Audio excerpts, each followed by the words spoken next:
기도에 응답이 없으면 어떻게 할까요? 이거 참 큰일이죠. 자판기에 동전을 집어넣고 버튼 누르면 커피가 나와요. 그래서 사람들이 자판기에 커피가 필요할 때 자판기에 동전 넣을 때 아무도 고민하지 않고 즐거운 마음으로, 동전이 없으면 몰라, 있으면 탁 집어넣고 버튼 누릅니다. 그럼 커피가 쏟아져요. 근데 우리가 하나님께 기도를 하면 하나님이 기도 응답이 없는 것 같습니다. 근데 예수님 우리에게 기도하라고 하셨죠. 이게 성도의 딜레마예요. 기도를 해야 되는데 하니까 응답이 없는 것 같아. 갈멜산에서 바알 섬기는 제사장들이 소리를 지었어요. 바알이요, 바알이요, 바알이요. 응답이 없죠. 바알은 신이 아니니까. 엘리야가 조롱합니다. 야, 바알이 잠자는지 외출했는지 모르니까 그래가 되겠냐, 더 크게 소리 지르라. 애들이 막 펄쩍펄쩍 뛰고, 안 되겠어 나중에 자기 몸에 막 상처를, 피를 내고, 그래도 안 됩니다. 그자 엘리야가 나섰어요. 그러면 엘리야가 하나님께 이렇게 기도해요. 한번 읽겠습니다. 시작. 아브라함과 이삭과 이스라엘의 하나님 여호와여, 주께서 이스라엘 중에서 하나님이신 것과 내가 주의 종인 것과 내가 주의 말씀대로 이 모든 일을 행하는 것을 오늘 알게 하옵소서. 여호와여, 내게 응답하옵소서. 내게 응답하옵소서.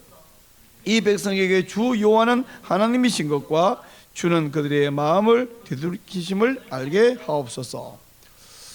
엘리야가 딱 이 말만 했을지, 이런 취지의 말을 좀 더 간절하게 길게 했을지, 아마 딱 요 한마디만 했을 가능성보다는 이런 주제, 이런 취지 내용을 조금 더 길게 했을 가능성이 있는데, 하여간 엘리야가 이렇게 기도하자 하늘에서 불이 내려왔어요. 제단을 다 태웠어요. 제단 주위에 갖다 부어놨던 그 모든 물도, 도랑에 흘러내는 물까지 싹 태워버렸습니다. 근데 여러분, 오늘 우리 기도는 어때요? 엘리야 기도 같아요? 바알 제사장 기도 같아요? 가끔씩은 우리가 주여 주여 기도해도 응답이 없는 것 같고, 내가 엘리야가 아니라 바알 제사장이 된 것 같은 생각이 들 때가 있어요. 어떨 때는 다른 사람 기도는 왜 이렇게 잘 들어주는데 내 기도만 유독 안 들어주지? 저는 목사인데 하나님께 좀 목사 카드도 안 통해. 하나님, 목사 기도는 좀 잘 들어줘야 될 거 아니에요. 그래야 내가 좀 체면도 살고, 교인들이 기도해서 응답 안 되면 내가 가서 한번 딱 손 얹고 기도해주면 착 해결, 이러면 좀 살지 않을까? 교회도 부흥 잘 되지 않을까요? 근데 저도 어떤 기도는 하나님이 빨리 응답하셔요. 근데 오랫동안 수년간 같은 기도 제목으로 계속 기도하지만 하나님이 묵묵부답인 경우가 있습니다. 왜? 더 중요하고 더 간절한 기도는 더 안 들어주는 것 같을까? 여러분은 어떠세요? 하나님이 내 기도는 참 잘 들어준다 싶어요? 아니면 내 기도는 진짜 안 들어서 너무 힘들다, 그런 마음인가요? 찬송가 중에 이런 찬송가 있는데, 이 찬송 여러분 마음에 드는지 공감인지 한번 들어보세요. 내 기도하는 그 시간, 그때가 가장 즐겁다. 그 기도에 아멘 이래야 되는데, 목사님 누가 이런 찬송가를 만들었어요? 그래, 즐겁기는 그냥 해봐도 힘만 들고, 기도 자체도 힘든데 해봐도 응답도 없어 저 진짜 힘든데 안 즐거운데요? 혹시 그런 분도 계시지 않을까요? 이처럼 하나님이 내 기도 유독 안 들어주시고, 기도 시간이 즐겁기는 그냥 참 딜레마에 빠져 힘들, 이럴 때 신자는 어떻게 해야 될까요? 하나님께서 우리에게 뭘 원하실까? 분명히 우리에게 기도하라 이러셨으니까, 야, 기도 그거 해봐야 안 되니까 그만둬, 이건 아닐 것이고, 그럼 우리가 뭘 좀 잘못된 걸 기도하나? 내 기도 내용이 하나님 뜻이 안 맞고 성경에 안 맞나? 그것도 아니에요. 그럼 어떻게 해야 할까? 이렇게 헷갈리는 우리를 위해서 오늘 하나님께서 귀한 말씀을 주셨습니다. 오늘 계신 이 말씀, 이 안에 한 가나안 여인의 기도가 있고 예수님의 응답하신 사건이 있는데, 이 사건, 이 말씀을 통해서 기도에 관한 중요한 교훈을 받으시고 이 딜레마, 이 문제의 해결을 받으시기를 축원합니다. 오늘 사건의 등장인물은 예수님이 있고요, 가나안 여자가 있고요, 예수님의 제자들이 있어요. 그리고 간접 등장으로 가나안 여인의 딸이 있고요, 개들도 있습니다. 간접 등장. 이 사건은 예수님께서 두로와 시돈 지방으로 걸어가셨을 때 벌어진 사건인데요, 갈릴리 바다에서 한 60km쯤 옛날에 다 걸어다녔잖아요, 예수님이. 그죠? 60km쯤 저 북서쪽으로 걸어가면 지중해 연안에 두로, 오늘날 티르 이렇게 발음하면 돼. 두로라는 도시가 있고요, 거기서 한 40km쯤 더 지중해 해안으로 걸어 올라가면 시돈이라는 곳이 있어요. 근데 이 시돈은 여러분 말만 하면 다 여러분이 알 거예요. 왜냐하면 아합 왕의 왕비 이세벨의 고향이 이 시돈입니다. 이 이세벨은 아합의 왕비, 이스라엘의 왕비가 되어가지고 시집 오면서 바알 숭배, 아세라 숭배, 이 우상 숭배와 함께 음탕한 거, 그리고 동성애까지 끌고 들여왔어요. 그리고 이 시대에 그 유명했던 선지자 엘리야가 있죠. 좀 전에 제가 보여줬던 그 엘리야의 기도, 이 이세벨 시대입니다. 엘리야를 죽이려고 했는데 오히려 엘리야는 하나님 보호하는데 죽일 수는 없죠. 나중에 이세벨은 비참한 모습으로 죽은 그런 여자입니다. 근데 지금 예수님께서 그 두로를 거쳐서 시돈까지 걸어가셨어요. 왜 가셨을까? 한 사람 만나려고 가셨어요. 900년 전에 이 시돈에는 이세벨이라는 악한 여자가 있었지만, 지금 예수님 시대의 이 시돈에는 이세벨과는 정반대로 믿음의 여인, 하나님의 택한 여인, 그리고 하나님을 경외하는 여인이 있었어요. 그 여자 이름이 뭔지, 이세벨은 이름이 나와 있는데 이 여자는 이름이 없어요. 가나안 여인. 그러니까 가나안에 있던 한 딸이 있는 거 보니까 남편이 있는지 모르겠고, 결혼한 여자니까 우리 한국식으로 가나안 댁이라 부르게, 가나안 댁. 자, 이 가나안 댁은 예수님 앞에서 어떤 행동을 했는가 5단계로 보여주고 있습니다. 첫째 단계, 첫째 행동, 이 가나안 댁은 자기 지역에서 나와서 예수님께 나아갔습니다. 자, 22절을 보면 가나안 여자 하나가 그 지경에서 나와서, 지경, 지역 이랬는데, 이 지경이 자기 집을 말하기도 하고, 또 옛날에는 거의 대부분이 집이 자기 시족 사회, 시족 마을 안에 있잖아요.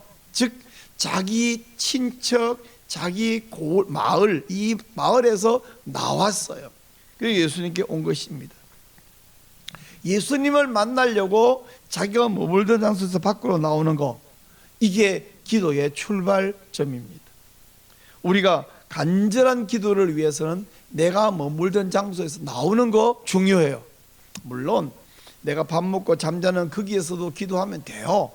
그러나 정말 우리가 기도하기 위해서는 거기서 나오는 것이, 교회당에 나오는 거, 가끔은 교회당 나오는 거 양이 안 찹니다. 산으로 가서 기도하는 거 굉장히 좋습니다.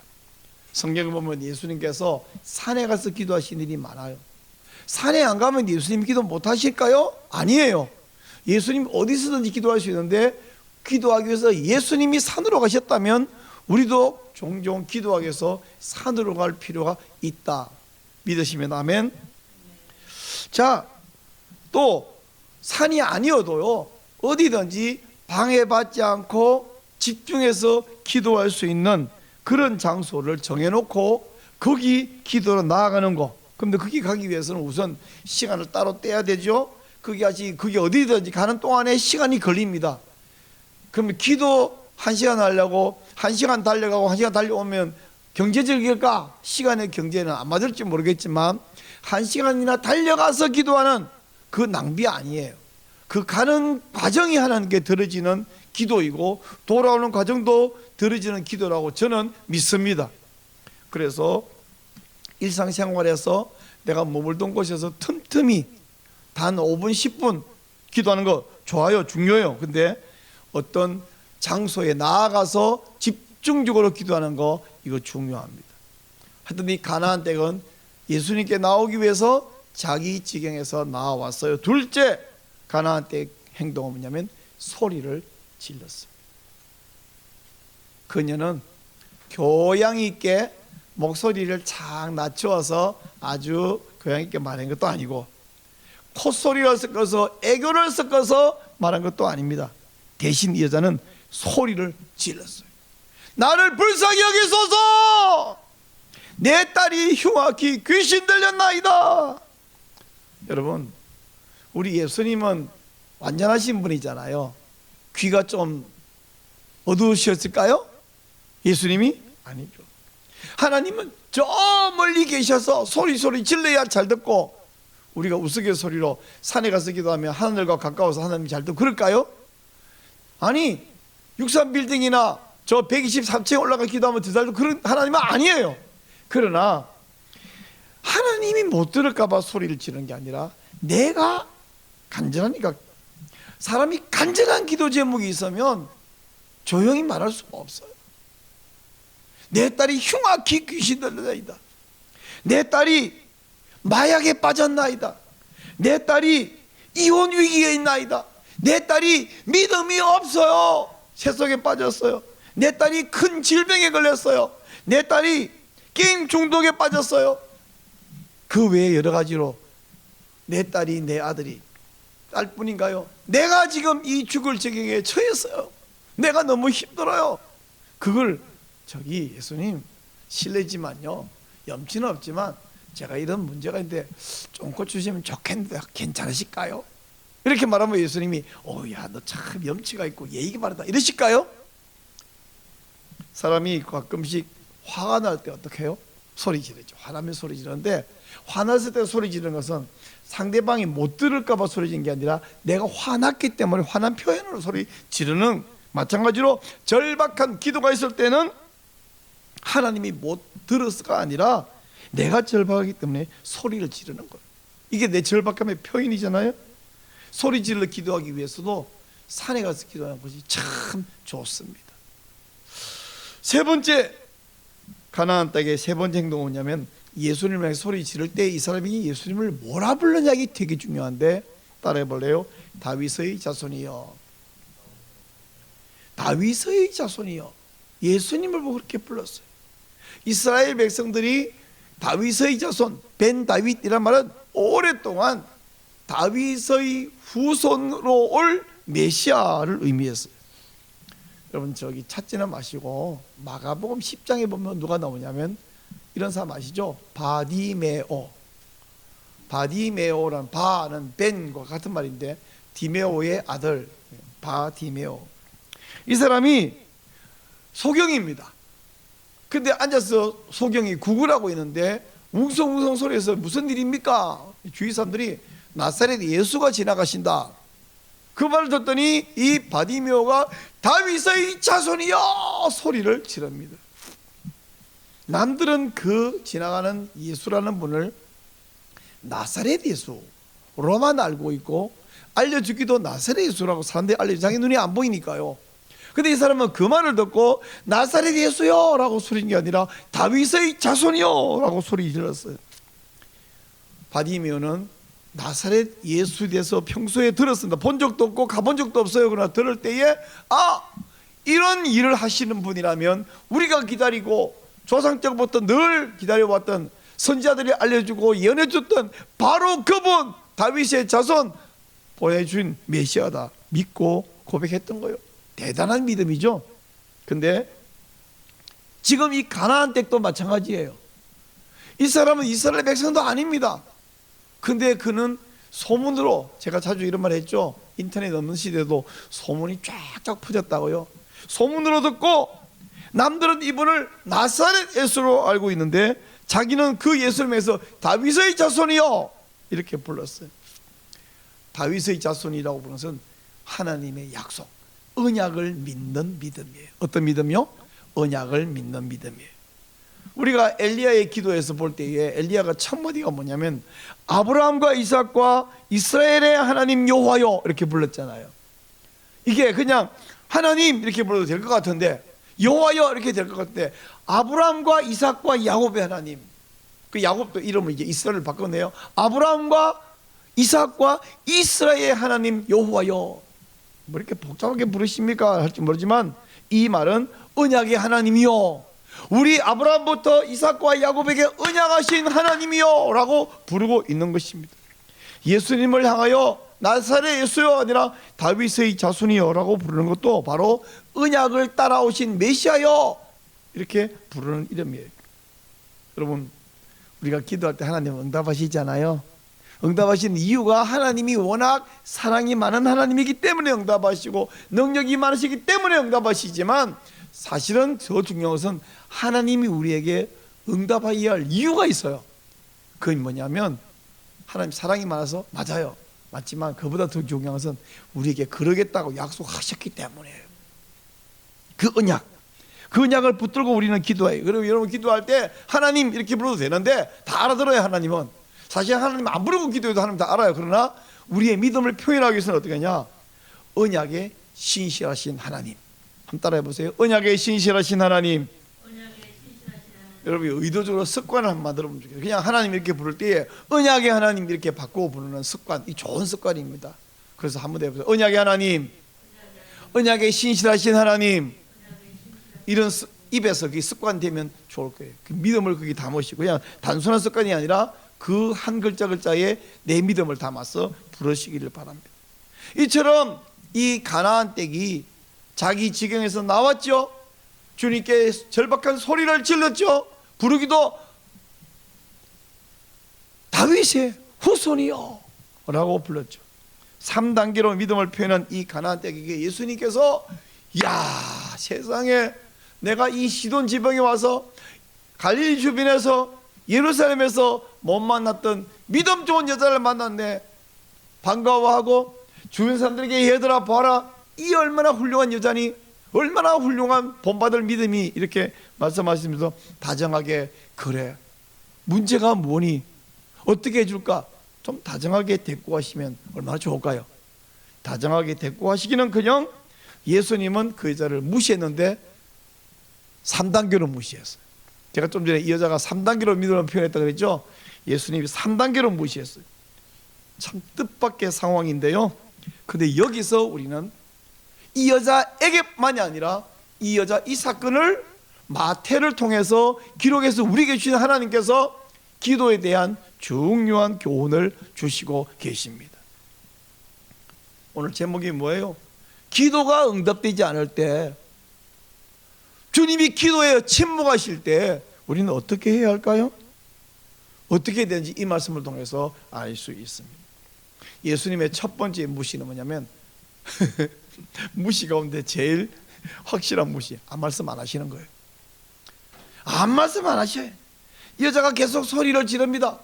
근데 예수님이 얼마나 무시했던지 제자들이 와가지고 선생님, 저 여자가 자꾸만 뒤에서 소리 지르는데 저 여자를 보내십시다. 좀 보내주세요. 여기 보낸다, 보내수소, 보낸다, 아폴루오 이 말이 내쫓는다는 뜻도 되지만 풀어준다 이런 뜻도 있거든요. 그런데 내쫓읍시다 라는 뜻일까요? 풀어서 해결해 줘서 가게 할까요? 이런 뜻일까요? 보면요 24절에서 그냥 내쫓아 보냅시다 이렇게 말했다면 오냐, 저 쫓아보내야 시끄러워 죽겠다 이렇게 했는데, 이 말이 그냥 쫓아보내자는 뜻이 아닌 것을 어떻게 알 수 있냐면 24절을 볼게요. 예수께서 대답하시되 나는 이스라엘 집의 잃어버린 양 외에는 다른 데로 보내심을 받지 아니하였노라. 이 말은 나는 해결해 줄 마음이 없어 이 뜻이에요. 그래서 이 말은 결국 그냥 시끄럽게 하니까 쫓아보냅시다 보다 문제를 해결해 줘서 저 사람들, 저 여자가 좀 돌아가게, 시끄럽게 하지 말고 돌아가게 하십시다 이렇게 간청했다고 생각하는 것이 옳습니다. 여러분 얼마나 소리를 시끄럽게 지르면 제자들이 와가지고 대신 이렇게 대신 기도해 주는 거야. 근데 그 정도로 시끄러운데 예수님은 첫째 못 들은 척합니다. 못 들을 리가 없잖아요. 자, 둘째 무시. 제자들이 이렇게 부탁하니까 방금 우리가 24절 읽은 대로 나는 이스라엘 백성이 아닌 이방인을 구원하러 온 게 아니야. 이방인 도와줄 마음이 없어 이러는 거예요. 이방인이라고 무시했어. 이방인이라고. 처음에 말 안 하고 가만히 있는 거하고 이방인이라고 무시하는 거하고 어느 쪽이 더 안 좋을까요? 하여간 자, 근데 이 말은 사실이 아니에요. 사실이라고 한다면 저 28절에 가니까 문제 해결됐잖아요.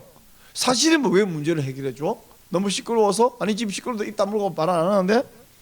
또 사실이 아니라면 자 이게 사실이라면 그러면 예수님이 여기 왜 오신 거예요? 시돈에 장사로 왔어요? 원래 두로 시돈 이 지중해 해변이 어떤 지역인지 알죠? 페니키아. 그 장사로 이 해안 도시로 장사해서 이 동네가 그렇게 번창한 도시인데 예수님이 장사로 왔나요? 야 우리 저기 번화가에 휴양 좀 하러 가서 우리도 좀 즐기고 우리 홍대 앞에 한 가서 맛있는 거 먹고 놀자 이런 식으로 젊은이들 하는 식으로 그런가요? 어디 가로수길이 멋있대. 어디 가면 저기 그 가면 카페 골목이 멋있대. 우리 한번 가보자. 뭐 그런 식으로 예수님이 야 그 카페 골목은 우리 가서 한번 쉬고 이걸까요? 설마? 아니죠. 여기 예수님이 왜 오셨냐? 이것은 예수님께서 이런 무시 전략, 그것도 이방인이라고 하면서 무시하는 것은 그 여자의 믿음을 확인하기 위해서입니다. 여러분 유대인들이 아침마다 세 가지를 감사한다 이런 말 들었죠? 뭐 감사하냐면 이방인이 아닌 거 감사하고 노예가 아닌 거 감사하고 여자가 아닌 거 감사한대. 근데 이 가나안 땅은 그 중에 두 가지 걸리죠. 이방인이죠, 여자죠. 여자 무시할 이유가 두 가지나 있는데 아니 보통 유대인들이 그런다면 모르겠지만 예수님조차도 이렇게 이방인이고 여자라고 편견으로 무시하면 에이 더럽고 치사해서 안 해, 기도 안 한다고 그렇게 그만둘만 하지 않습니까? 여러분도 기도하다가 왜 하나님은 내 기도를 이렇게 무시하지?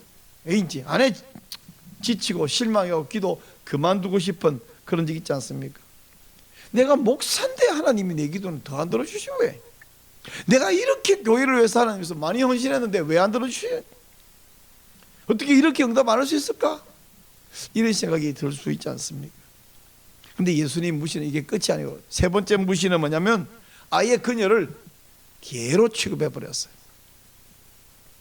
나는 이스라엘 백성 외에는 구원 안 해 이랬더니 이 여자가 그 말을 들었어요. 소리 지르다가 쫓아와가지고 그 앞에서 엎드려 절을 했습니다. 나를 도와주십시오.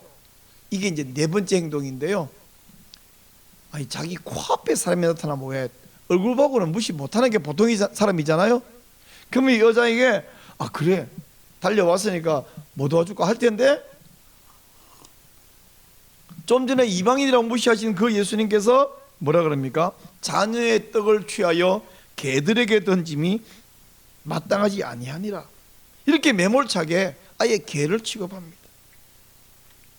예수님의 이 무시, 세 번째 무시에서 이 여자가 아 진짜 이분 해도 너무하다. 내 사람 잘못 봤네. 아니 사람 보고 개라니요. 그게 사람이 할 소리입니까?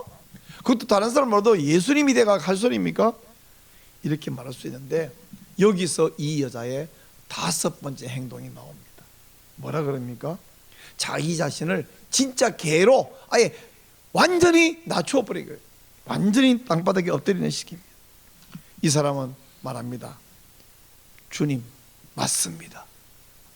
옳소입니다. 많은 개들도 주인의 상에서 떨어지는 부스러기를 먹습니다. 여러분 이 여자는 하나님의 은혜이지만 믿음도 좋고 마음도 매우 겸손한데 중요한 건 순발력이 요즘 젊은이들 말로 미쳤어요. 이 순간에 이 순발력이 있어 나오는가? 아, 이 사람 참 임기응변이 뛰어나네 이럴까요? 아니 저는 그렇게 생각하지 않고요. 이런 순발력, 미친 순발력의 겸손함은 어디서 나냐? 평소에 본인이 겸손하기 때문이고 평소에 그의 믿음이 나온 거예요. 이게 이 여의 기본이에요. 평소에 교만하고 남부시합 팔딱팔딱 뛰던 사람은 이 겸손이 나올 수가 없는 거죠. 우리 왜 축구 이렇게 보고 있는데 운동장에 있던 선수들 공이 어쩌다가 뿡 날아가고 이 벤치 쪽으로 날아가니까 그 감독들이 순간적으로 공 받는 거 보셨죠? 또 그것만 편집해서 모은 거 있더라고. 야, 그 감독들이 발로 이제 가볍게 탁 순두부 트리핑 가지고 툭 차주는 거, 그 반응이 진짜 어마어마하더라고요. 그건 뭐냐면 그 감독이 그냥 감독이 아니라 뛰어난 선수 출신이니까 이게 몸에 배어 있는 거야. 자기가 공을 온 거나 잡아야지 이런 생각 안 하고 가만히 있는데 날로니까 턱 받아. 몸이 그냥 반응하는 거야. 이 가나안 댁은 아 오늘은 내가 좀 겸손하게 반응해가지고 좀 더러워도 좀 내가 뭐 이렇게 해서 어떻게든 말 얻어내자, 이게 아니라 이 순발력은 평상시에 그녀의 믿음과 평상시에 그녀의 겸손함이 순간적으로 나온 것입니다. 그제야 우리 예수님께서 여인이여 내 믿음이 크도다 네 소원대로 되리라 말씀해 주셨습니다. 결국 예수님께서 지금까지 1단계 못 들은 척해, 2단계 이방인이라고, 3단계 개 취급하고 이렇게 침묵하고 무시한 것은 기도 응답을 거절하신 것이 아니었어요. 예수님께서 이제까지 이 여인의 믿음, 물론 예수님이니까 속을 다 알죠. 그러나 그 대화 속에서 그 여인의 믿음을 표현하고 그 여인의 믿음을 확인하는 이 점검하는 단계에 있었다는 것입니다. 아니, 하나님은 말 안 해도 모든 걸 알잖아요. 그럼 우리 가만히 있어도 기도할 필요 없잖아요. 그러나 그래도 하나님은 아시지만 하나님은 괜찮지만 우리에게는 하나님과의 관계를 형성해 나가고 확인하고 유지하고 이게 필요하죠. 우리를 위해서죠. 여러분, 혹시 그래도 이 이야기 듣고 나서 그래도 목사님 가나안 여인은 막 무시도 당하고 또 믿음 점검하고 후에 응답하고 이런 관계이지만 아까 이야기했던 그 엘리야는요 딱 한마디 기도하니까 착 응답된 거 아니에요? 이렇게 생각하는 분 계실지 모르겠는데 과연 그럴까요? 자, 여러분 생각해 보세요. 엘리야가요 하나님이 시켜가지고 아합 왕에게 가서 내가 말하지 않으면 비가 안 올 겁니다 이라고 가버렸어요. 아합 왕이 그 말 듣고 별 미친놈 다 보겠네 그랬겠죠? 근데 진짜 비가 안 오는 거예요. 우리나라 같이 비가 자주 오고 강수량이 많은 나라도요 한 석 달만 비 안 오면 다들 난리거든요. 석 달 안 오면 막 가물도 하고 큰일 났다고 난리인데 이스라엘은 강수량 자체가 워낙 적어. 그러다가 원래 건기우기가 있어. 원래 6개월 비 안 오다가 남은 6개월 비 오는 건데 처음에 6개월 비 안 올 때는 원래 안 오는 건데 비 와야 되는 계절이 안 오면 이제 다들 죽는다고 앞서 난리죠. 6개월 지나면요 마실 물이 없어져요. 그래서 아니 뭐 식구 이런 물 마실 물이 지금이야 이 뭐 오타를 해가지고 막 가리물 끌어다 했었는데 옛날 시대는 근데 비가 안 오는 거예요. 한 1년 안 올 때까지는 엘리야가 혹시 이런 생각인지 몰라. 아합 왕이나 이스라엘 그 우상숭배하는 놈들 잘 됐다 오직 꽃이다 한번 고생 좀 해봐라 이런 생각이 했을지 내가 모르겠는데 그게 2년 가고 3년 가 보세요.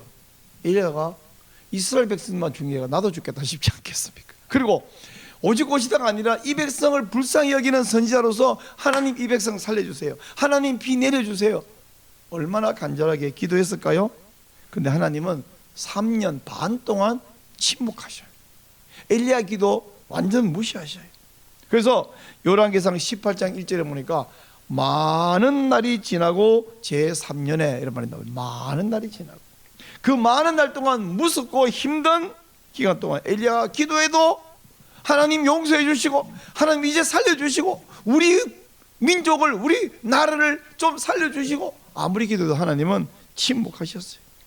그렇게 오래 기도하고 오래 침묵하고 오래 응답 안 하시고 그 이후에 하나님이 너 아합 왕 만나러 가라 그리고 말씀하셨고 그리고 갈멜산에서 단을 쌓고 바알 지상들이 펄쩍펄쩍 뛰고 엘리야가 저 기도를 했을 때 하나님이 그때 응답하신 거예요.